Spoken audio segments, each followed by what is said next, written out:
पाकिस्तान से आई सीमा हैदर की कहानी बेहद संदिग्ध हो गई है। सीमा हैदर से एटीएस ने लगातार 2 दिनों तक पूछताछ की, जिसके बाद कई चौंकाने वाले खुलासे हुए हैं। यूपी एटीएस की जांच फूफी शब्द के इर्द गिर्द घूम रही है।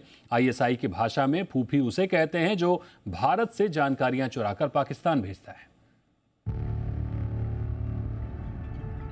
पाकिस्तान की सीमा हैदर की कहानी में संदिग्ध गतिविधियों और सवालों की कोई सीमा ही नहीं है। सीमा पर आज ऐसे कई खुलासे होंगे जो इस ओर इशारा करेंगे कि सीमा की सच्चाई पर सिर्फ प्यार का पर्दा है। अगर वो हटा तो बहुत बड़ी साजिश सामने आ सकती है। सीमा ने सोशल मीडिया पर जिन जिन लोगों को फ्रेंड रिक्वेस्ट भेजी थी, अब उसकी भी जांच होगी।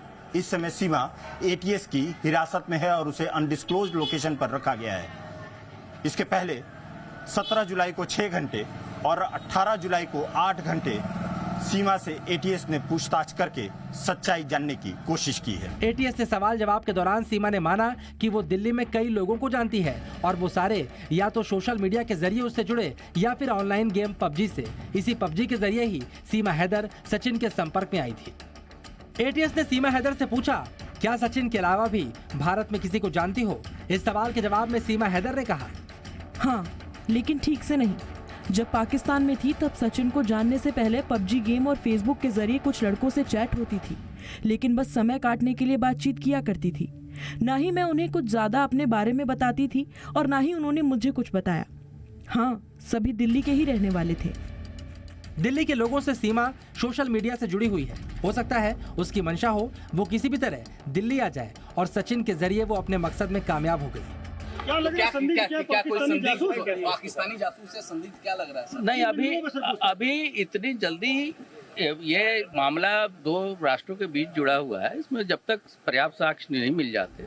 यूपी एटीएस ने सीमा से यह भी पूछा, क्या कभी फूफी और फल कोडवर्ड का इस्तेमाल किया? इस सवाल के जवाब में सीमा ने कहा, नहीं, कभी नहीं किया। दरअसल आईएसआई में फूफी उस शख्स को कहा जाता है जो किसी देश से जुड़ी जानकारियां आईएसआई तक भेजता है, जबकि फलवर्ड रुपए या पैसे के लिए इस्तेमाल किया जाता है। सीमा के भाई और चाचा दोनों पाकिस्तानी सेना में हैं। सीमा के भाई का नाम आसिफ है और उसका चाचा गुलाम अकबर भी पाकिस्तानी सेना में सर्विस करता है। ये सीमा के भाई आसिफ की तस्वीर है जो पाकिस्तानी सेना की वर्दी में नजर आ रहा है। पहली बात तो मेरे भाई से मेरा कोई वास्ता नहीं है, कोई ताल्लुक नहीं है। और रही बात जो कह रहे हैं जासूसी की, तो वो क्लियर हो जाएगा। मुझे भरोसा है यहाँ की सरकार पे, वो सच सामने ला के दिखाएंगे। मेरा मकसद मेरा प्यार था, इसके अलावा कुछ भी नहीं था। अगर मैं जासूस होती तो मैं पहले चली आती, जब मैं अकेली आई थी।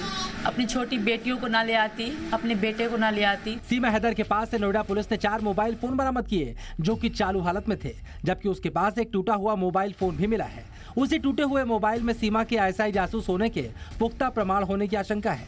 पाकिस्तानी मोबाइल फोन तोड़ने से पहले सीमा ने उसका डेटा डिलीट किया था, यहाँ तक कि उसमें लगे सिम कार्ड को भी तोड़ दिया था। एटीएस अफसर ने पूछा, नोएडा पुलिस ने तुम्हारे पास से 4 मोबाइल और 4 सिम कार्ड बरामद किए। इतने मोबाइल तुम्हारे पास क्या कर रहे थे और उन्हें तोड़ा क्यों? नेपाल से भारत आने पर मेरा पाकिस्तान का सिम काम नहीं कर रहा था और जब मैं सचिन के पास आई थी तब मुझे उसने नया सिम ला कर दिया था। मोबाइल इसीलिए तोड़ दिया था क्योंकि मैं नहीं चाहती थी कि पाकिस्तान के लोग मुझे ट्रेस कर सकें। एटीएस ने फिर सवाल दागा, सचिन ने एक सिम ला कर दिया, बाकी सिम कैसे आए? इस पर सीमा ने कहा, मुझे याद नहीं है। पुलिस को सीमा के पास से 3 आधार कार्ड भी मिले हैं और 2 पासपोर्ट भी मिले हैं। जाहिर है ना तो उसके आधार कार्ड असली हैं और ना ही उसका एक पासपोर्ट। ऐसे में सवाल है, उसे पासपोर्ट से आधार कार्ड तक मुहैया कराने के पीछे कहीं आईएसआई तो नहीं? सीमा हैदर भारतीय खुफिया एजेंसियों के लिए पहले के साथ साथ चुनौती बन गई है। इस केस में जितने सवाल हैं उतने ही राज जो धीरे धीरे खुलेंगे। विशाल रघुवंशी और राहुल मिश्रा के साथ मनीष शुक्ला, जी मीडिया, दिल्ली।